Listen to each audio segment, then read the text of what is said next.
जो 2024 का एमपी का इलेक्शन है वो इकट्ठा ही लड़ोगे या अलग अलग लड़ोगे? वो जब तय करेंगे दोनों दलों के नेता बैठ के जैसे उसके हिसाब से होगा। अब दुष्यंत साहब की एमपी की तो छोड़ो, एमएलए में कोई सीट नहीं है। देखो ये तो पता नहीं आप किन लोगों के बीच में गए, और सब तरह के लोगों के सब तरह के विचार होते हैं। जो भी जिनको अभी आपने पद दे रखे हैं उनका भी चलना मजबूरी है, अभी डिप्टी सीएम है, हमने भी चलना ही पड़ेगा। वो तो एक्साइटेड होकर जाते हैं, जो खुश अच्छा होकर फिर जाते जिन हैं। 16% आपने कैसे कहा कि मजबूरी में जाते हैं? यार जेजेपी और इनेलो एक हो जानी चाहिए, आप ऐसा सोचते हो कि नहीं? आप कि होने चाहिए सब पर, सारे परिवार जो है एक साथ रहने चाहिए, तो जनता का एक अच्छा सबके लिए पॉजिटिव ही।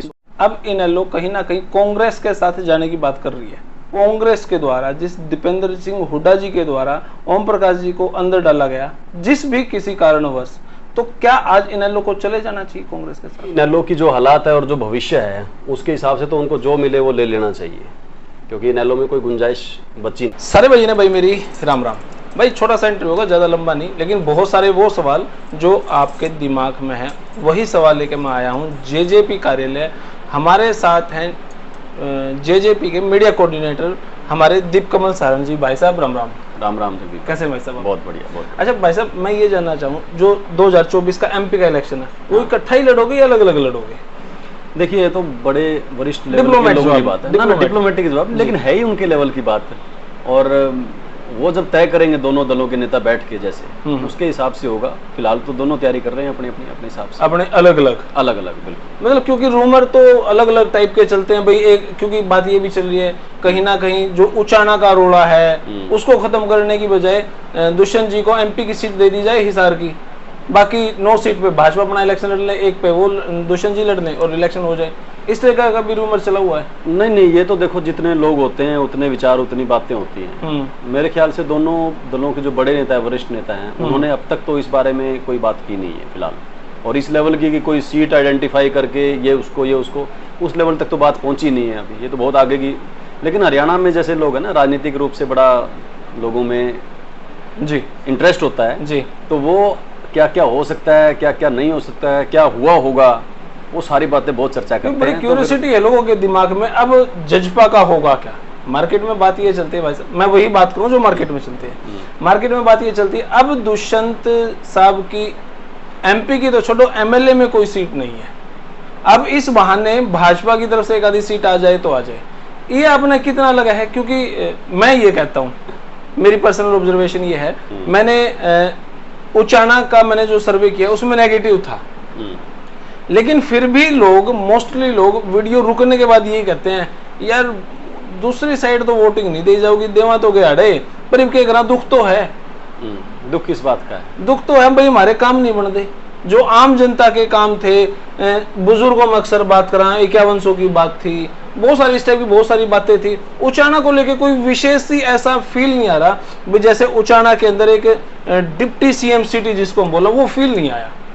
देखो ये तो पता नहीं आप किन लोगों के बीच में गए, और सब तरह के लोगों के सब तरह के विचार होते हैं। हमारी पार्टी के जैसे 10 एमएलए पिछली बार आए थे और 16-16.5% वोट आए थे जी, यानी लगभग 84% वोट ऐसे हैं, लोग हैं जो कि अभी हमारे जेजेपी के साथ नहीं है।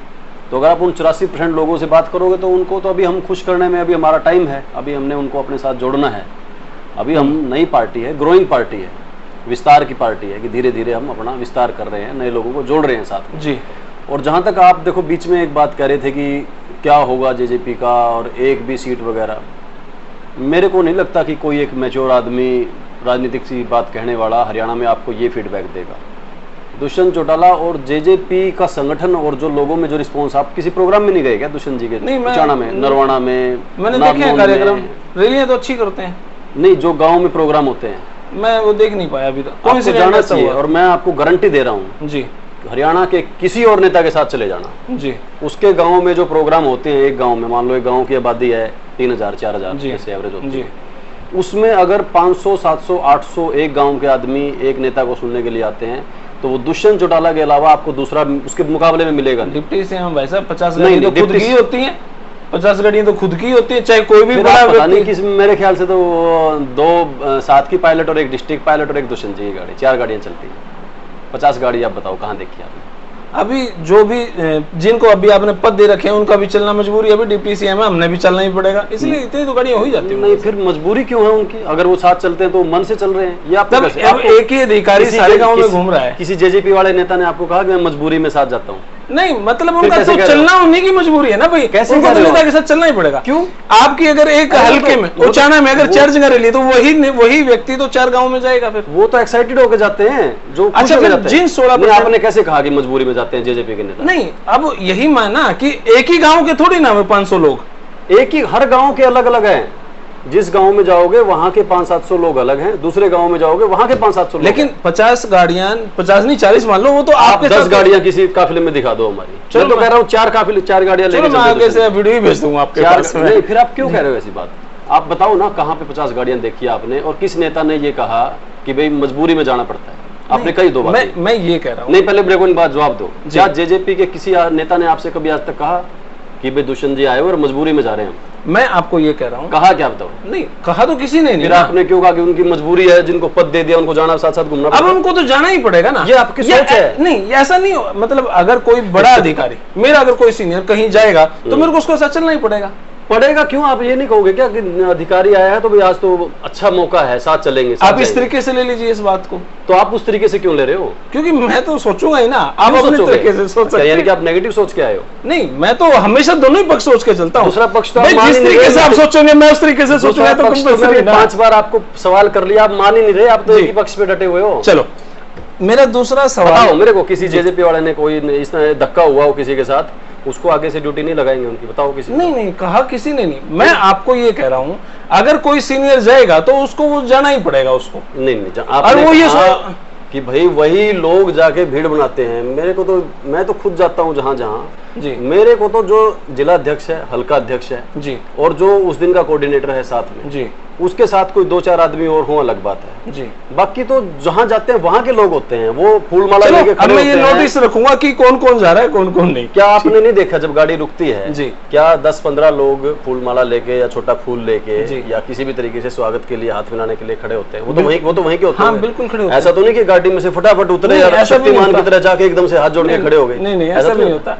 लेकिन जो 16% की आप बात कर रहे हो ना, वो 16% लोग वही हैं जिन्होंने वोट दिया, वो ये सोच के वोट दिया कि अब की बार बीजेपी को जमुना पार भेजेंगे। बीजेपी के हक के लिए तो वोट नहीं दिया था।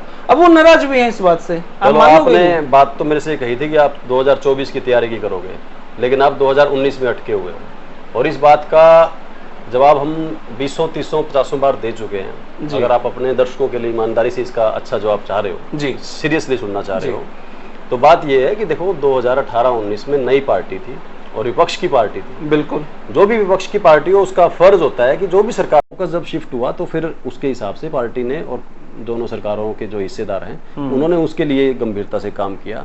आज के दिन जैसे आप पेंशन का जिक्र, जैसे बार बार एक चीज का आता है जी, पेंशन का वादा हमारी पार्टी का था।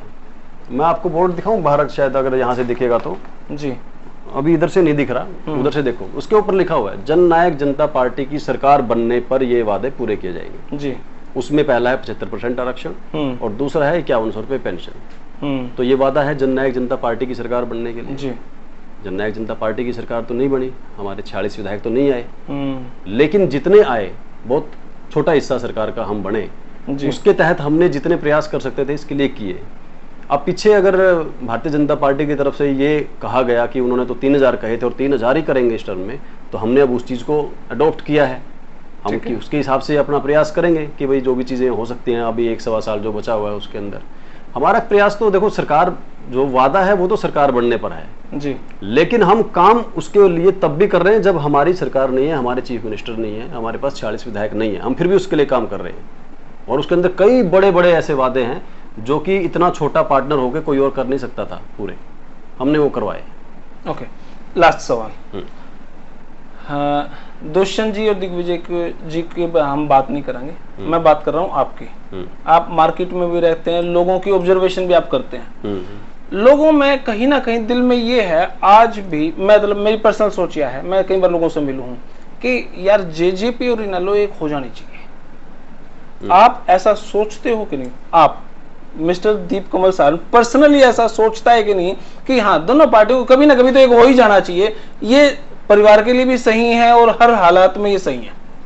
देखो परिवार तो एक ही रहने चाहिए, चाहे किसी के भी परिवार हो, लेकिन ये जो है बड़ा व्यक्तिगत सा विचार होता है परिवार के बड़े लोगों का, परिवार के, वो आम जनता भी यही चाहती है। हाँ वही तो कह रहा हूँ, एक मैंने जो कहा ना कि होने चाहिए सारे परिवार जो है एक साथ रहने चाहिए, तो जनता का एक अच्छा, सबके लिए पॉजिटिव ही सोच होती है। लेकिन जो परिस्थितियां होती हैं वो वही लोग जानते हैं जो उनके बीच में होते हैं। तो परिवार वाली बात तो मैं ये मानता हूँ कि हाँ रहना चाहिए, तालमेल भी रहना चाहिए, प्यार सबका सभी का होना चाहिए, सिर्फ अगर आज जेजेपी और इनेलो एक साथ होती तो ना भाजपा होती ना कांग्रेस होती, ये मानते हो आप?